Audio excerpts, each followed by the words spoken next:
How can you make secondary RE really come alive for your class? Well, here on Resource Review, we're looking at 3 resources that might help. A booklet of religious conversations, a video pack about Christianity,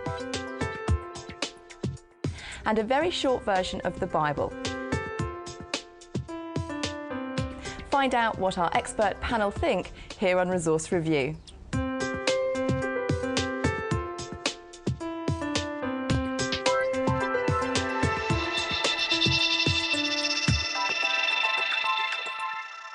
Recommending today's resources for secondary RE is our subject expert, Dr. Sarah Smalley, Chair of the Association for RE Advisors, Inspectors and Consultants. Also joining us we have Ray Barker, Director of the British Educational Suppliers Association, and Alan Mills from the Specialist Schools and Academies Trust. Welcome to you all. So Sarah, let's start with the booklet Talking Together. Can you explain this resource to us and what makes it stand out for secondary RE? Well, a couple of things. The first one is that it's a series of little plays, which is something I haven't seen in a school textbook for quite some time.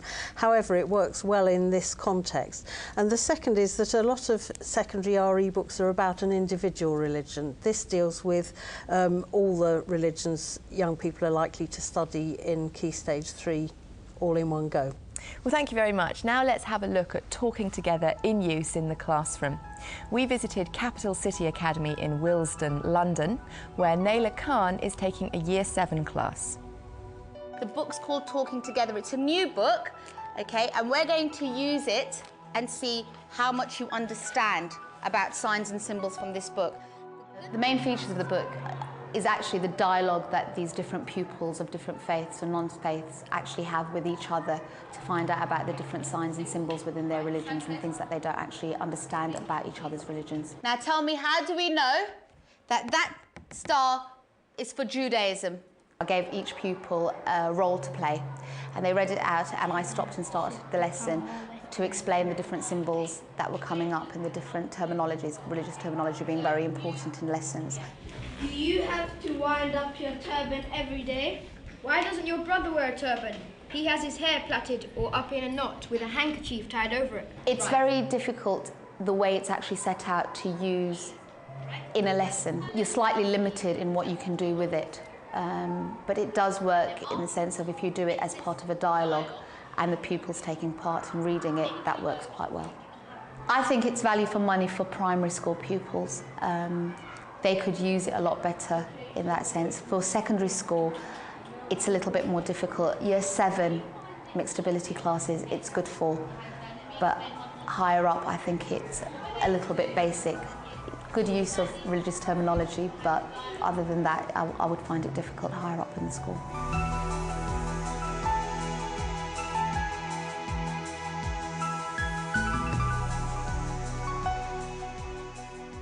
Well, Sarah, the teacher positive about this resource, but there's one issue maybe about who it's best aimed for. And which age group do you see it most suitable for? Yes, she said she thought it was a bit basic for older Key Stage 3 pupils, and I'd agree. What I think it would be ideal for was the very beginning of Key Stage 3, when pupils were coming into Year 7. It's the kind of resource that could draw together and refer back to everything they'd learnt in primary schools and allow the teacher to make a judgment about where they were at in terms of RE knowledge and then take them on. Ray, what are your thoughts about Talking Together? I like very much the idea of getting kids to talk about the big issues, and I think that's what this is aiming to do. And as you say, it gives them that stimulus, it gives them the little playlets, it gives them the topics, it gives them the information. So I think on that level it's a very useful resource for that lower Key Stage 3. My issue, I think, is probably picked up by the teacher, is that I think they try and cram too much on the page, and it's almost as if it could have been twice as big or 2 different books, really. Would you agree, Alan? Is it a bit too densely packed? I think it is. I mean, it did look that way. RE books do suffer from this. They try to cram so much in, and very often the illustrations or the pictures are good, but they're not the right size. They're not necessarily always appropriate. It's just trying to get too much in, question of value for money. Well, thank you all very much. Now let's move on to Sarah's second choice of resource for secondary RE, and it's a pack this time, Curriculum Bites for Religious Education.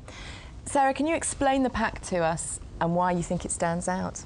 There are two large compilations of video material, one for Key Stage 3 and one for Key Stage 4. They're very wide-ranging. It's got wonderful support materials in this teacher's file, so all the work's done for you really. There are programme summaries for discussion, there are enormous numbers of follow-up suggestions with case study material, quotations for students to look at and agree or disagree with, questionnaires and so on.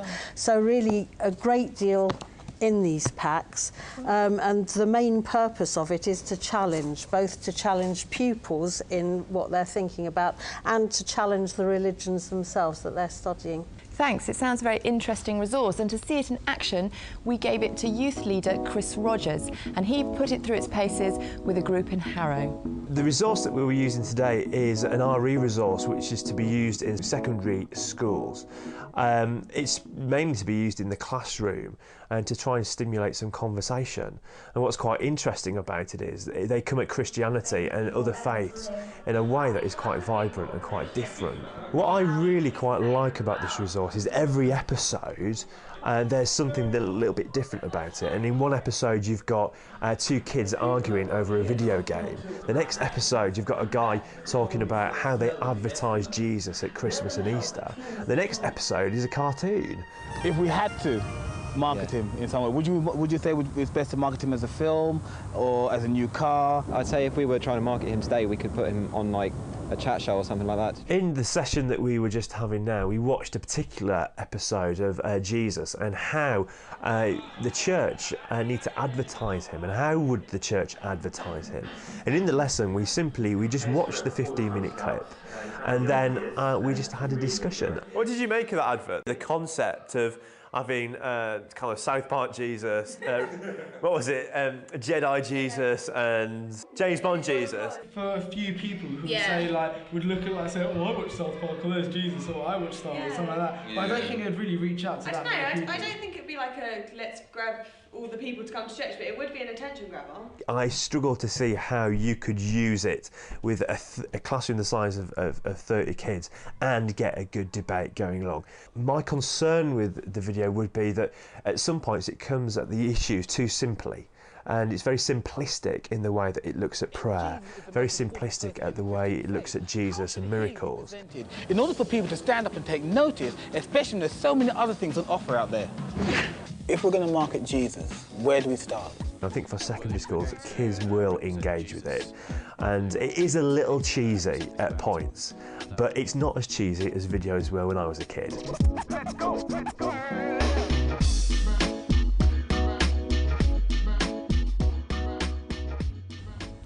Well, Sarah, we trialled the resource with a youth group.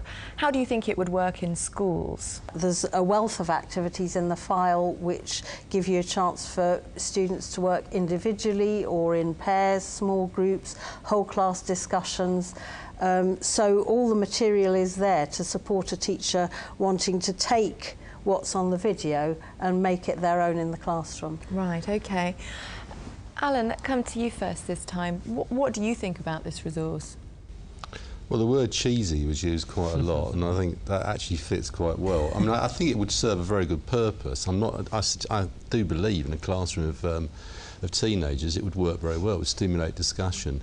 But you've got to be, I think the teacher would have to be very aware of that element of it. Otherwise you could come over looking very trite or very trendy, and I think that's part of the problem. The attempt to make it all fit into the modern world actually very often fails. I'm not saying that did, but the teacher's got to use it properly, otherwise you end up defeating your own objects. Do the teachers, are they given guidance, are they given help in order to get the best out of this resource? Yes, they are, and I think we might be a bit unfair on the resource if we judged it just on the bit that we saw in use there, because it's very wide-ranging, and though the idea of marketing Jesus might seem a bit cheesy, I'd agree with that. There are huge numbers of other aspects, issues, approaches and so on, which I think a lot of teachers could make superb use of. Okay.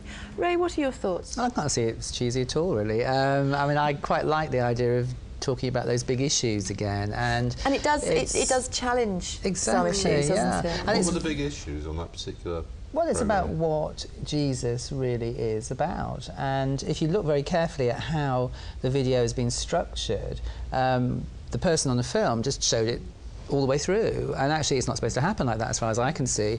There are little tiny segments of it which are designed so teachers can use that in a variety of different ways, and the idea of stopping, talking, doing something, I mean, it's all there, it's all in the teacher's pack as well. I think it's unfair. Well, thank you all very much. Now let's move on to the third resource, which is the 100-Minute Bible. So, self-explanatory perhaps, but tell us more about this resource, Sarah. Thank you. Well, it's a bit unusual because this resource isn't designed specifically for use in schools. However, it could perform a very useful function in secondary schools for both pupils and for teachers. An enormous number of people, perhaps the majority in Britain today, don't know what's in the Bible, or they know odd bits here and there. They've heard a few stories from the Old Testament. They know a little of the story of the birth and death and resurrection of Jesus as they're told in the Bible, but they don't have an overview. And this book, as it says, can be read in 100 minutes. I read it in 80 on a train journey, and it draws the whole thing together. It's a very valuable resource, I think, for busy teachers. What about on this side of the panel? Do you see it as something useful for schools? Alan, you're nodding. Absolutely. I mean, I think the value of RE is that it can maintain an interest in stories which are absolutely intrinsic to what's been going on in culture in this country and others. And I think anything new like that, it's the wonder of RE, you can actually introduce something new, you can demonstrate something, and you can use it in an appropriate way. And as you say, 22 pages for the Old Testament, get through the basic features, and you're doing a service to every other subject on the curriculum, which needs to know those stories. I mean, the language is a bit of a problem. I don't think it's wonderful, Alan, it's just but dull. the stories are the bit we're talking about. So would you, Ray, have liked to have seen this but with a different style of language? Yeah, maybe a 120-minute Bible or something. But I mean, I think what it does is it kills the stories. I fail to see the reason why you would go to that to find out the story, because it appears in about 10 lines and it just tells you the most basic facts. It would turn me off all the stories, really. Sarah, is it too basic? No, I don't think it is. It's not going to inspire anybody through the beauty of the telling, but it is going to give people an overview of what's in the Bible. I think that's its value. So, as you were saying, if you were thinking from an art point of view or a literature point of view, knowing what some of the references were to Bible stories, it's perfect for that. Yes. Great. Well, I'm sorry, that's all we've got time for. We've run out of minutes. But just to recap, the 3 resources that we looked at for secondary RE were Talking Together, booklet from John Hunt Publishing, Curriculum Bites, Series 1 video pack, published by RE Today Services, and finally the 100-Minute Bible, published by 100-Minute Press. For more information about all of the resources that we've discussed here today for secondary RE, and to post your own comments about other resources, go to our website. It's teachers.tv/resource review. If you want to, you can email us. We're at resourcereview@teachers.tv. So a big thank you to our panel, to Sarah, to Ray and to Alan. Thanks for joining us. We'll see you next time on Resource Review. Bye-bye.